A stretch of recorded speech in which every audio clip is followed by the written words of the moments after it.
What made you get interested in the topic in the first place? I had a friend who disappeared. They found her bicycle next to the road, and nobody ever saw or heard from Ursula since. Several weeks later, we heard rumors that she had been sold to a sultan in Libya. And it made a lot of sense. She was tall, blonde, gorgeous. But I think about her every day because that could have been me. Yeah. And it really spooked me. And I started collecting stories. And once people know that you're interested in this topic, you're bombarded with stories. And eventually I was able to include these true stories with, identities, disguise, etc., into my 3 books. They are based on these stories that I've collected for more than 40 years.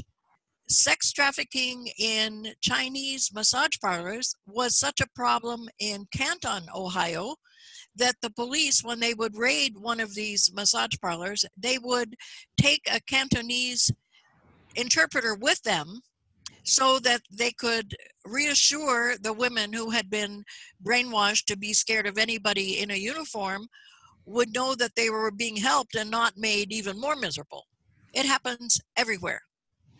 A lot of places are trying really hard. There are a lot of large communities in particular that have human trafficking task forces that work really hard to eradicate the problem. The problem is, once one community cracks down, they just move to the one next door where things are still looser. What we need is a nationwide crackdown so that there's no safe place for any of these predators to operate.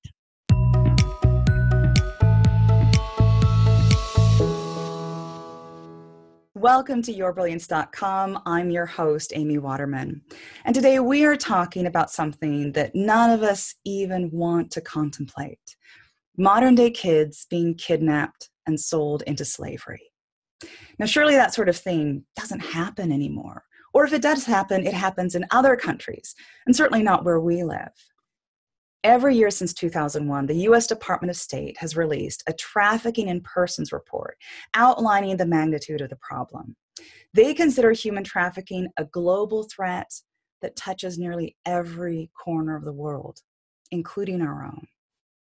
Migrant workers being forced to work for little or no pay, girls being forced into sex work. The more we know, the more we can help. And that's why we've invited human trafficking expert Nancy Hartwell onto the show. Nancy has a BA in International Relations from the American University. She's traveled to 45 countries over the course of her career, and she's written 3 books on human trafficking, the first of which, Harem Slave, is an Amazon bestseller and has been translated into French, German, and Spanish.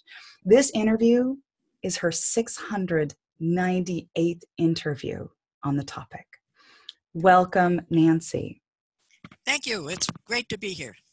So I want to know, you've done a lot of interviews, you've done a lot of research. What made you get interested in the topic in the first place?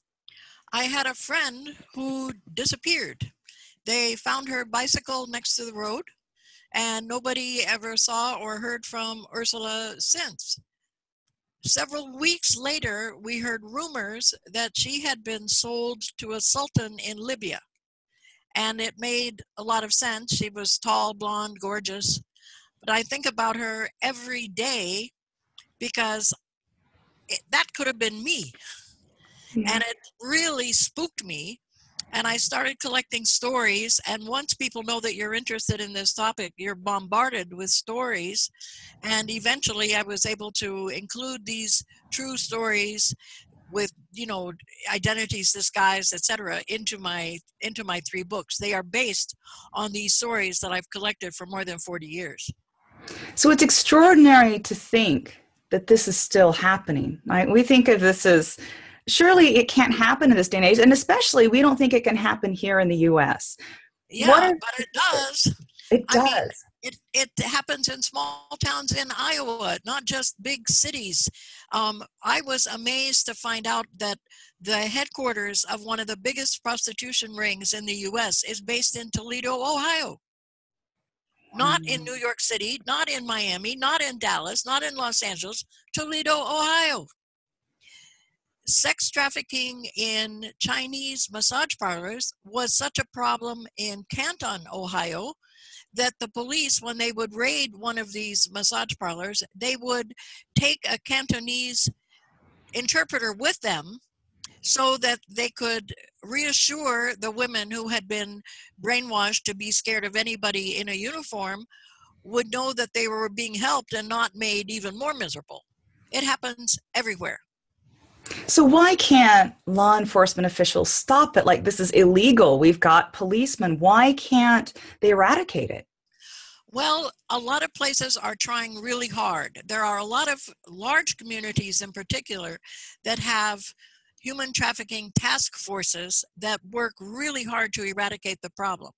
The problem is, once one community cracks down, they just move to the one next door where things are still looser. What we need is a nationwide crackdown so that there's no safe place for any of these predators to operate. So who's the most vulnerable to trafficking? You know, is it the illegal immigrants? Is it the runaways? Is it the tall, blonde, beautiful women walking down the street? Who do all of the above. Runaways have a target on them the size of Texas. These predators can spot them at 50 paces. They know all the tricks to play to gain their confidence and trust, and then they betray them. There was a guy who took a dog to a playground and asked parents if he could try to get the kids to leave with him. And the parents said, oh, they know they're not supposed to talk to strangers. They'll never go with you. Guess what? Since he had a dog, 8 out of 8 kids left with him, skipping along beside him, holding his hand. This is not how we picture a kidnapping, but it very well could have been. He just wanted to show how easy it is to get around don't talk to strangers. And all the kids fell for it. They were thinking of the puppy. They weren't thinking, wait a minute, I don't know this guy. This is a stranger. Yeah. So what are the tricks they're on the using? vulnerable. Like, so I can see a dog working with younger kids, but what about the teenage runaway? How are these kidnappers managing to get their trust? Well, they promise them a safe place to stay, hot food, exactly what they need, okay? And so that they're not living on the streets. And then for a few days, they give them a place to stay. And then, well, sweetie, now you owe me a big favor here. And so that's how they get stuck. Sometimes victims are actually targeted. They will follow them, so they know that, okay, she drops off her little girl at daycare at this place, she gets on this bus, she goes there, and then they come back with this information and blackmail them. Sometimes they're lured on the internet. Parents, please, please, please monitor your kids' internet sites. Do it with them so that you can point out pictures that never in a million years should have been posted on the internet, or sites that have a lot of red flags. Even video games, these internet video games, sometimes it's a 40-year-old on the other end pretending to be another 11-year-old. And then he'll say, oh, send me a picture of yourself without any clothes on. That's probably not another 11-year-old, and you should tell mom or dad immediately, if not sooner. Yeah. So this friend of yours, who was tall and gorgeous and obviously a grown woman. Yes, she was 22. How do they manage to lure someone like that who's smart, who's educated, who's wary? How do they get those sorts of people? Well, I think she was just grabbed. Mm-hmm. I mean, the bicycle was turned over next to the road. It sounds like somebody just grabbed her. Mm-hmm.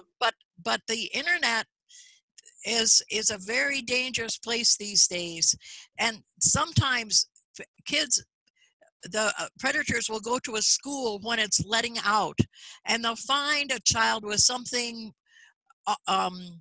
personalized, like a baseball cap or a book bag that says Billy. So, oh, Billy, your mom couldn't come and pick you up today, so she sent me.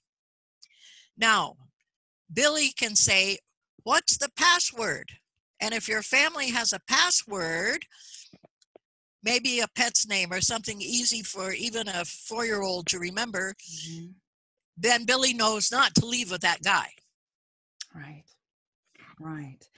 So this is kind of the question we don't want to know, but we need to ask, what happens to these kids once they've been kidnapped? Oh, Lord. Okay, well, if you're a runaway or if you're even thinking about running away from home, home might be hell, but you haven't experienced hell until you have been enslaved. They do not live nice lives. I have a picture on my website of a maid in Saudi Arabia. She served coffee late one morning, so they poured boiling water all over her. They make you do things that you would never in a million years volunteer to do. That's why they have to force you into doing these things, because no normal human being would want to. These are the dirtiest jobs, the most disagreeable. There are some brothels in the Middle East that are so brutal, life expectancy is calculated in weeks. You do not want to end up in one of these brothels. So if somebody ends up in the hands of a trafficker, what are their, are they stuck? Do you think will they get found? The parents put, the police search out. Can they escape? How do we get these kids out of there?